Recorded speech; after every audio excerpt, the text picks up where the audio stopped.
Hi, everyone. I'm Maggie McGrath, senior editor at Forbes. On Friday, the White House released some preliminary information regarding the U.S. deal for TikTok. Joining us to break it all down and to share some information about her new book on TikTok is my colleague, senior writer Emily Baker White. She is an investigative reporter for our tech team, and her new book, called Every Screen on the Planet, comes out this week. Emily, congratulations on publication, and thank you so much for joining us. Thanks so much. So we have a lot to talk about. Let's start with the news coming out of the White House. There's been a lot of questions swirling, including a conversation you and I had just last week about what exactly is this deal between the U.S. and China over TikTok's U.S. operations. What do we know now? We know somewhat more than we knew last week, but there's still a whole lot that we don't know. So, for years, BiteDance, TikTok's Chinese parent company, has been trying to sell the US government on some sort of arrangement that would assuage US concerns that TikTok could pose a national security threat. That hasn't gone well for ByteDance in the past, and it went so poorly for them that Congress passed a law saying that ByteDance would have to sell TikTok or see it banned in the United States. However, when President Trump came into power, he said, we're going to ignore that law and we're just going to broker a deal, broker a sale. And that, in theory, was going to be a sale of the US operations of TikTok.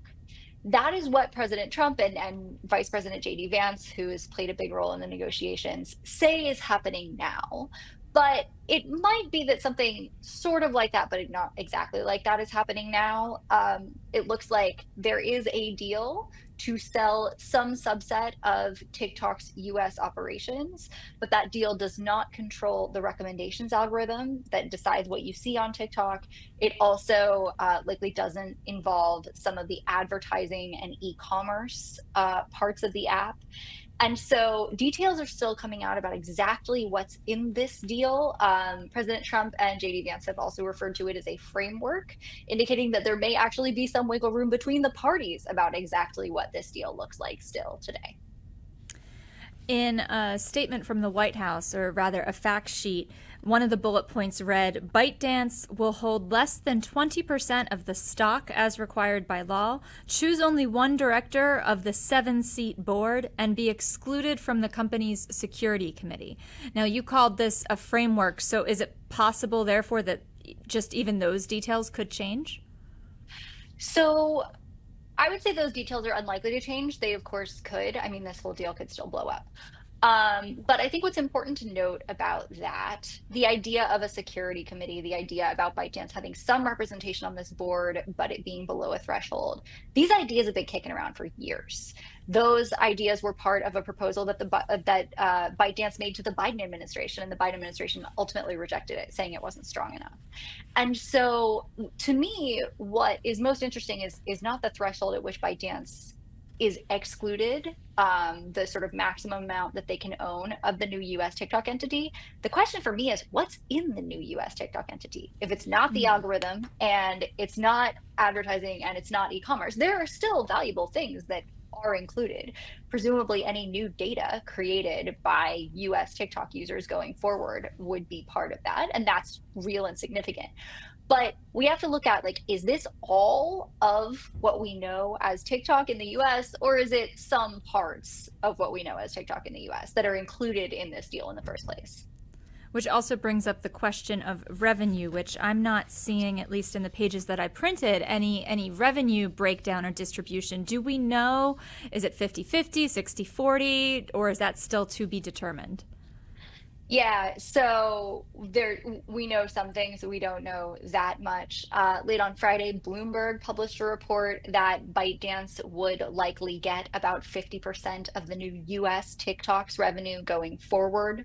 That's part of the reason that the valuation of the US TikTok at $14 billion is lower than a lot of people thought. If you're only entitled to half of the revenue going forward, that'll cut your valuation down. But yeah, the way that ByteDance would continue to make money from the US TikTok is through a series of licensing agreements. Obviously, they would license the recommendations algorithm to TikTok that's been out there for a little while, or to the new US TikTok, I should say. The Chinese government does not allow ByteDance to sell that recommendations algorithm, and it had long said that it wouldn't. And so this is a sort of compromise. For a long time, there could be no deal because the Chinese government said you can't sell the algorithm. And the US government said, well, no deal without the algorithm. The US government is now saying yes, deal, even without the algorithm, making a pretty material concession that the Biden administration was not willing to make. To your point about data security, there's also an item here about a purpose-built cloud environment in the U.S. run by Oracle. And we had seen Oracle and Larry Ellison's name kind of swirling around the speculation last week. What more do we know about Oracle's involvement in this deal?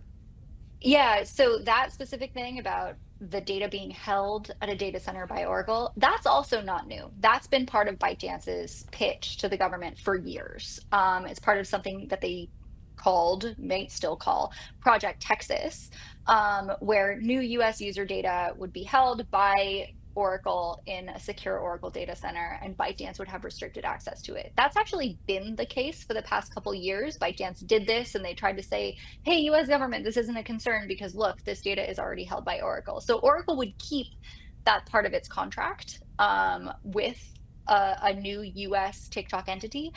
But Oracle is also an investor in the new US TikTok entity, a buyer, one of the buyers, should this deal ultimately go through. I thought it was interesting, too, that there's a whole section of this fact sheet dedicated to American content creators on TikTok, small businesses.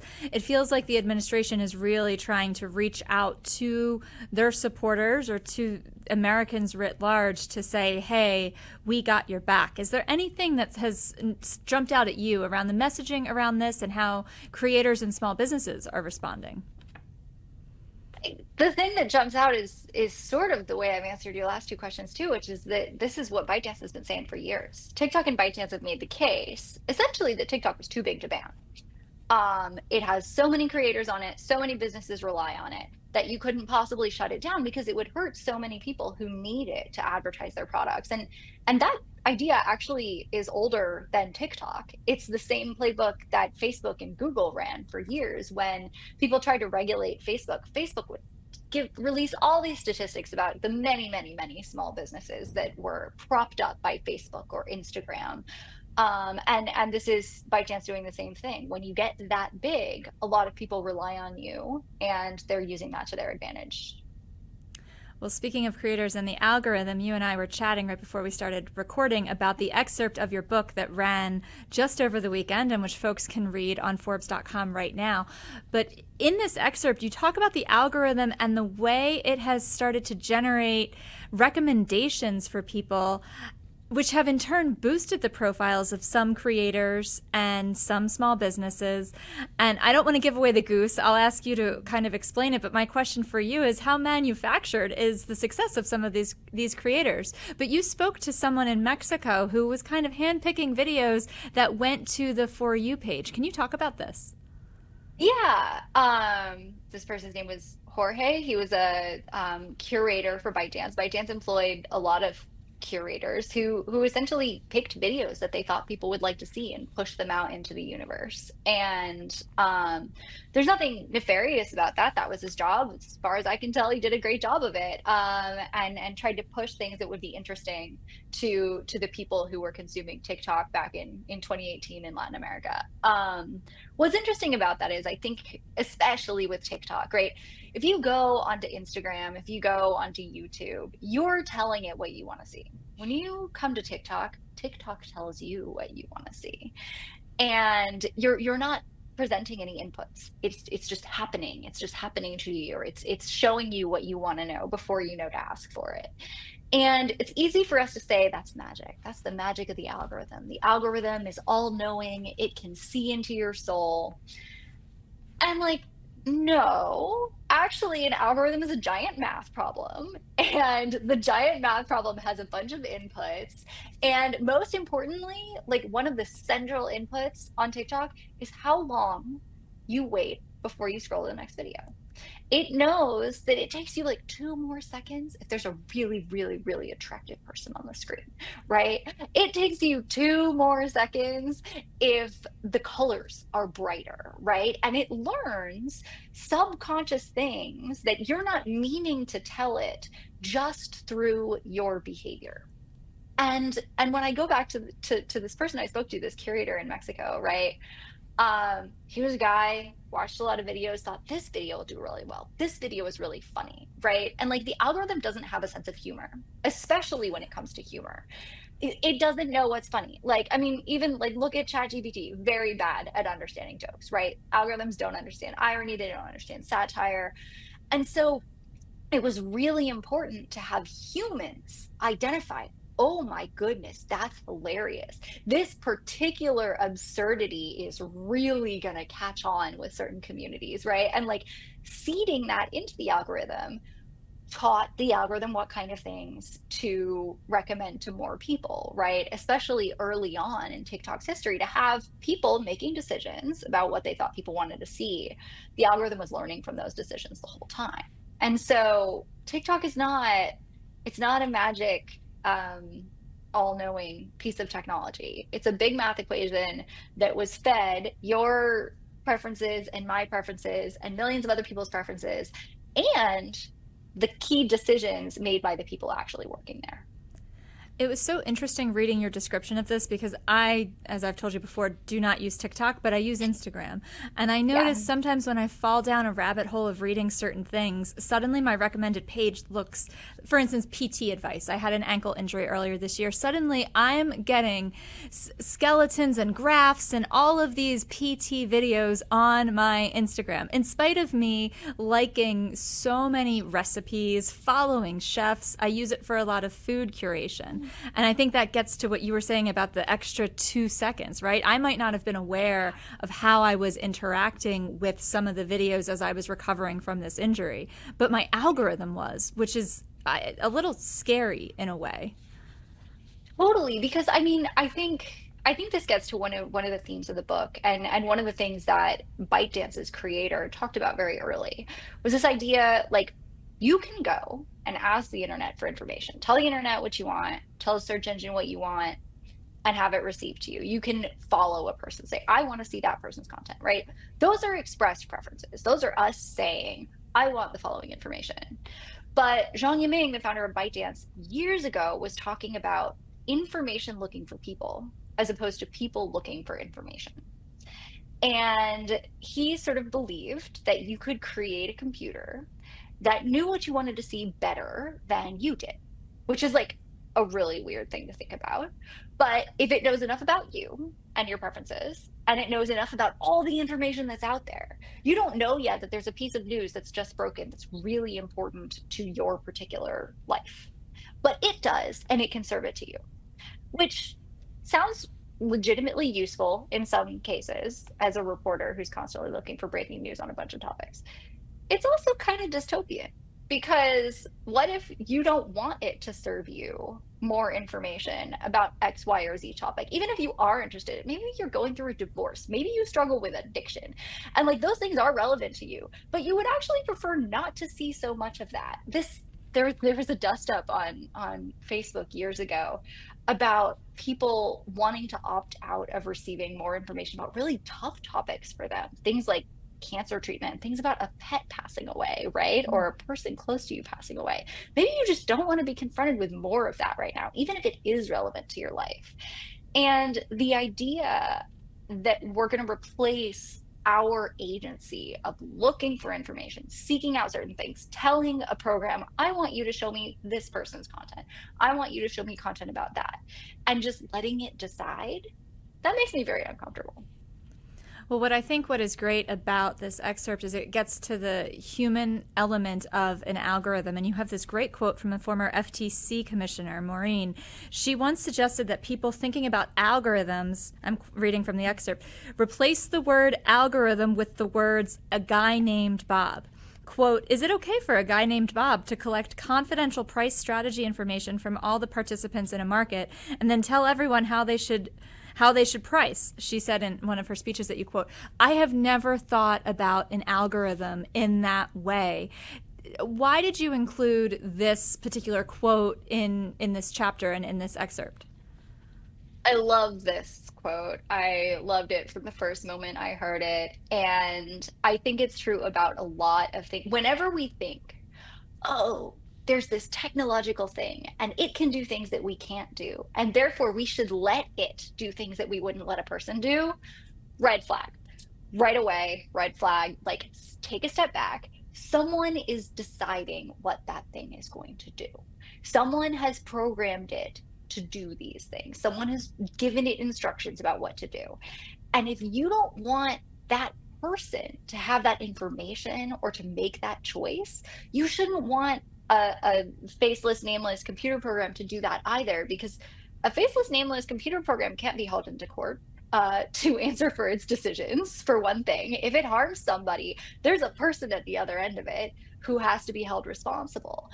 And so just thinking about algorithms as people, as the direct products of a person's output, is a really good way to sort of like ground ourselves and say, okay, yeah, it's an algorithm, but it's an algorithm made by Bob or Steve or, Shoji Chu, or like pick your person, right? But like, it's an algorithm made by a person, and that person, and it's codifying that person's decisions.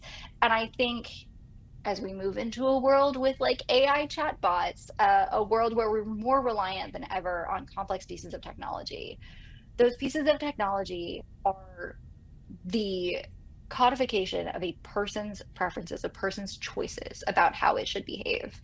And that's how we should think about them, and that's how we should regulate them. Codification of a person's choices. I think that's really so important. And I also liked what you said about grounding ourselves. It's just this year, social media and technology has felt overwhelming even for me. I will notice I'll go to look something up, and then by the end of the night, I've fallen into a wormhole. And that feels like it's happening more and more instead of less and less. And it's very discombobulating. So that was one of the takeaways I got from this excerpt. But Emily, what is your goal for this book? What is the overarching message that you want readers to draw from it when they can finally read it after its publication on Tuesday? TikTok is so big. It is one of a few platforms that are so big. We're talking like the size of major religions, the size of Islam. It's hard to sort of quantify just how much power these things have over so many people. And the fact that it's so personalized means that it has more control over us than what we see on other apps. And, a large part of the book is about the sort of superpower struggle between the United States and China to control TikTok, to own TikTok, to benefit from TikTok. That's true of all platforms of this size. I have a line in the intro where I say, like, no wonder a thing this powerful, of course, strongmen would come calling. Of course, they would come try to control it, come try to use it to their own benefit. And when you have such incredible consolidation of power over the information that we all consume, such powerful consolidation over so many data points about our lives, we should be really skeptical of whoever is in control of that machine. And we should be skeptical when any government has control over it. And that's something that we're seeing now with the Trump administration. A lot of people were really worried for a long time that the Chinese government could use TikTok to exercise control over us in some way. And that was reasonable. Now there are a lot of people worried that the Trump administration is going to use its control over TikTok to sort of exercise control over us and change the information that we see. We should be worried about that too. These things are so big that whoever is in charge of them, we should be wary about how they are shaping our understanding of the world around us. I feel like I could talk to you about freedom of information, freedom of speech, technological changes in algorithms all day, but you have a lot of other speaking engagements and interviews to get to this week. For folks who want to follow you, where should they go if they want the latest updates on where to hear your interviews, where to hear more about the book, and also where to buy the book? Everyscreenontheplanet.com exists. It will take you right now to pre-order websites, soon to straight up order websites. You can buy the book wherever books are sold. I am most frequently on Blue Sky. I also do have an account on X, but I post infrequently there. And I am doing a book tour. I'll have information on my socials about all of those stops soon. But please come out and see me if you can at a bookstore somewhere near you. Emily Baker White, thank you for coming on. Congratulations again. I'm so excited for this book to come out to the world. You're such a talented reporter, a huge asset to Forbes, and I'm so excited for everyone to read this book. Thank you so much. This has been fun.